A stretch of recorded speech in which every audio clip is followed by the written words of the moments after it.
Hello friends, welcome to our channel. இன்னைக்கு நாம English ஜூனியரோடைய குவாலிஃபிகேஷன்ஸ் அண்ட் எவ்வளோ மார்க் எடுத்தா first class second class distinction அதை பற்றி நம்ம பார்க்க போகிறோம்.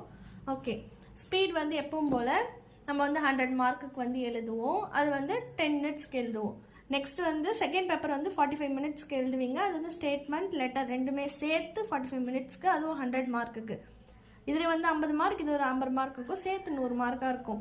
இப்போ நம்ம எதை பார்க்க போகிறோம்னா, இந்த 200 மார்க்குக்கு உங்களுக்கு எப்படி வந்து distinction first class second class அப்படின்றது தான். இப்போது ரெண்டுத்துக்கும் சேர்த்து, அதாவது ஃபஸ்ட் பேப்பர் செகண்ட் பேப்பர் சேர்த்து 150க்கு மேலே நீங்கள் எடுத்திங்கன்னா அது வந்து டிஸ்டிங்ஷனாக வந்து கன்சிடர் ஆகும்.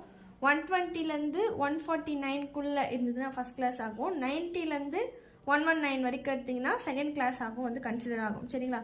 இந்த குவாலிஃபிகேஷன் என்னென்னா 8th வந்து நீங்கள் பாஸ் ஆகிருக்கணும். அப்படி இல்லைன்னா ப்ரீ ஜூனியர் வந்து சர்டிஃபிகேட் வந்து வாங்கியிருக்கணும். ஓகேங்களா? இல்லைன்னா டவுட் இருந்தால் கீழே கமெண்ட் பண்ணுங்கள். தேங்க்யூ ஃபார் வாட்சிங். பாய்.